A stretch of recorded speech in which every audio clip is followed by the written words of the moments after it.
अच्छा आशुतोष जी, एक इसमें कानूनी पहलू क्या इसमें नजर आता है?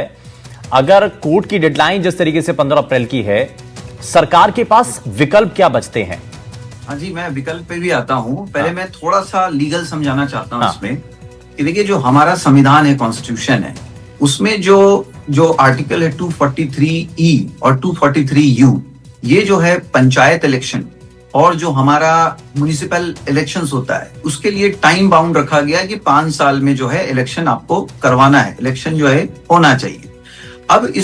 इसके अलावा जो कुछ और प्रोविजंस हैं, जैसे 243D 243T पर दिया गया है कि इलेक्शन के पहले आप चाहें तो ओबीसी का जो रिजर्वेशन है या जो भी रिजर्वेशन से रिलेटेड जो भी आप देना चाहते हैं, करना चाहते हैं, वो आप कर सकते हैं, लेकिन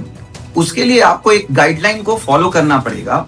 और ये गाइडलाइन जो है, ये basically Vikas Kishan Rao Gawli versus state of Maharashtra एक केस था 2021 में, सुप्रीम कोर्ट ने डिसाइड किया था। और इसमें जो है उन्होंने ट्रिपल टेस्ट रखा था, जिसमें जो पहला कंडीशन था कि आपको एक कमीशन बनाना होगा, डेडिकेटेड कमीशन। दूसरा, आपको देखना होगा कि क्या प्रोपोर्शन में आप रिजर्वेशन देना चाहते हैं। और तीसरा था कि किसी भी हाल में 50% के ऊपर रिजर्वेशन एक्सीड नहीं होना चाहिए, वो SC ST OBC सबको पकड़ के।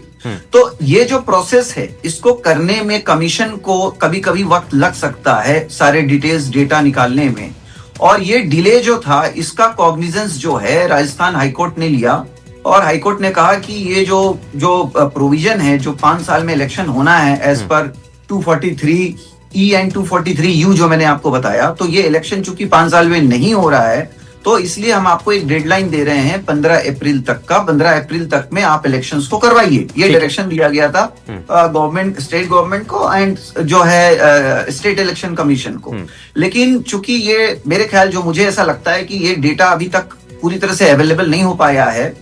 जो कमीशन का जो डेटा होना चाहिए ओबीसी के रिजर्वेशंस को लेकर के, इस वजह से ये जो है डिले इसके अंदर दिख रहा है। एक बात ये भी सामने आ रही है भाई, अभी तक का जो पुराना डेटा था, जिसके बारे में अभी बता भी रहे थे मित्तल सर, कि भाई अभी भी ऐसी कई पंचायतें, पुराना आधार भी तो निकाला जाता है, पुराने रिकॉर्ड के आधार पर भाई नए को अपडेट कर लें, तो ऐसा भी नहीं हो सकता क्योंकि उसमें बड़ी गड़बड़ियां हैं। तो इसलिए अगर वो जो मैंने आपको सुप्रीम कोर्ट का जजमेंट जो बताया 2021 का, तो अगर उसके जो ट्रिपल टेस्ट पे अगर वो खरा उतर रहा है तब तो ठीक है, नहीं तो उनको ये पूरी तरह से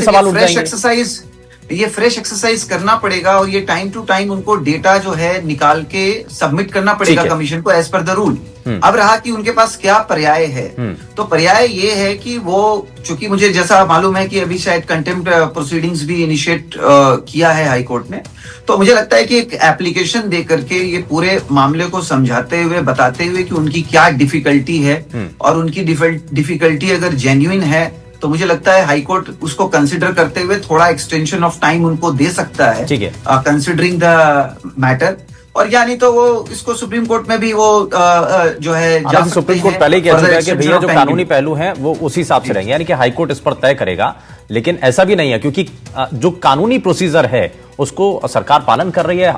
सुप्रीम कोर्ट में जाकर के हवाला ये भी दिया जा सकता है। खैर, इस पर थोड़ा सा आगे बढ़ते हैं, हमारे साथ दो और